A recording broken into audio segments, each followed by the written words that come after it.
Now, if I was Mr. Rogers, I could say, welcome to another afternoon or another day in the neighborhood. Well, you can see it. What do you think we got? Yep. The beloved ACC, the air conditioning control, where so many has been written about and talked about and this, that, and the other thing. This is what this thing looks like it when you take it apart. You got a circuit board. Let me turn it around. And here we can see this. So this is a Motorola 8-bit microcontroller. The circuit board was made in 1988, and the date would be November 1988. So it's quite a few years old. And as you can see, we got one capacitor, two capacitors, three capacitors right here. Another capacitor, that's a tantalum capacitor, orange one, and another one. So we have 1, 2, 3, 4, 5 capacitors here. So besides the microcontroller here, let me show you this, let me zoom out a little bit. We have 1, 2, 3, 4, 5 TDAs, I believe that's what they were. No, they're actually L452s. Those were used for motor drive, solenoid drive applications. These are basically a push-pull output. They can switch quite some currents when they're on a heatsink. And that's basically the one. And then we have actually one which is mounted here on a heatsink for the pump, I believe. That is for the pump in that solenoid out there, what you got. This is a ST Micro L9307. That was an audio amplifier for like 2 times 4 watts for these little boom boxes they had back then. And this one you can use too to drive solenoids. And these are the connectors. You can see they have aged quite a bit here. We're going to clean them up. And then we have another transistor. No, that's a voltage regulator here. That's an L4805.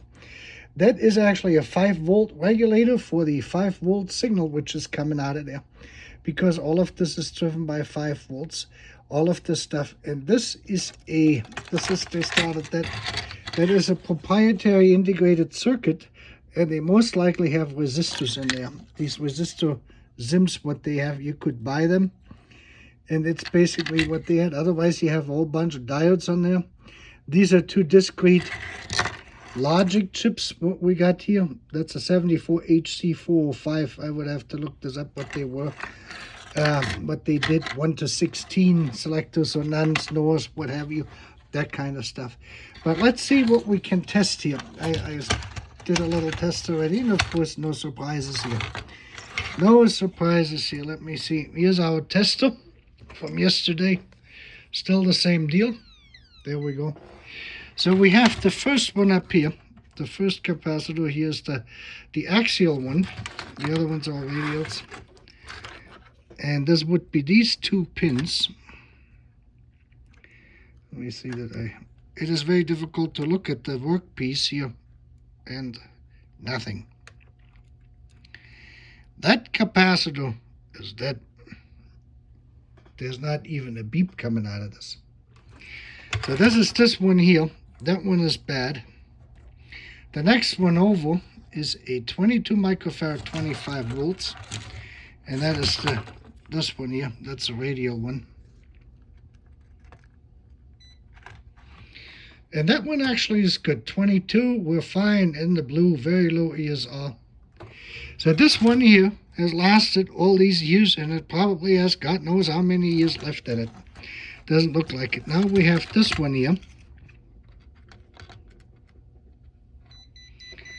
And you can see this one is bad. 10 ohms.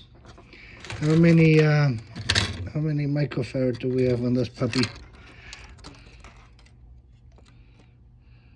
Well, you can't read it. Let me see if I turn this around this way. Yeah. 4.750. And 4.7 is here, this column. So 1, 2, 3, fourth column over, and we had 10 ohms. We're exactly, so this one is bad too. The 4.7 is bad. This one has nothing in it at all. That's just bone dry that it is even recognized as a capacitor anymore. This one here is bad. And now let's see these two here. This big one here is a 220 microfarad, 25 volts. And the next to it is the tantalum. The tantalum, because they're fully sealed, is probably still good too. But the 220 one, I doubt it that there's any life left in this one here. And these two are the 220.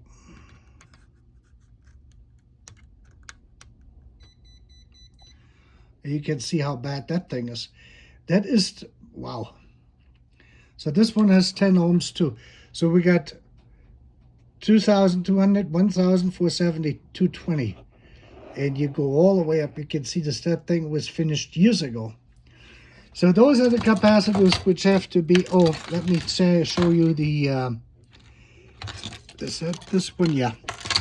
These two pins here, oops, let me see.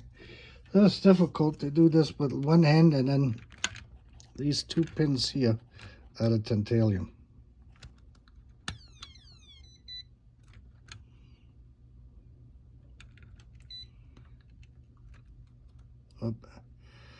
We're not making any contact here. Yeah, the tantalum is bad too. Yeah.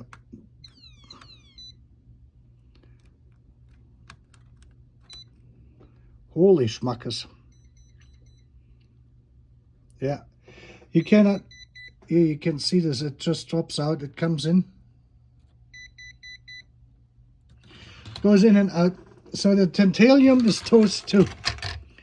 So this one they mark plus. I'm going to desolder this, and then we will see. This one is bad. Tantalum is gone. The 220 is gone. The 4.7 is gone. This one is still good, surprisingly. You probably could change it now too, since you had it. And the 4.7 axial is gone too. So this is where these issues come. And those, they regulate this stuff and they go through it, you know, and you got, like I said yesterday, filtration and blocking and averaging values, measured values and stuff like this out, and then they're gone. And so they have to be replaced. If you replace them, that will mean that your power electronics probably have a pretty good shot at it, at surviving much longer. Usually they go bad first, and that throws off currents and voltages around the board. You get awkward behaviors and signals and stuff like this, and then it just goes out. Anyway, this is the ACC. I have the part number here. That is the 126 8300885. I believe that would be the correct part number for this here. And I will put it back together. I get it fixed. It was working otherwise, but it is now the breaking point. You see how bad these capacitors are, and we're going to get them replaced. Okay? Thanks. Have a great day, and Merry Christmas if I shouldn't post another video.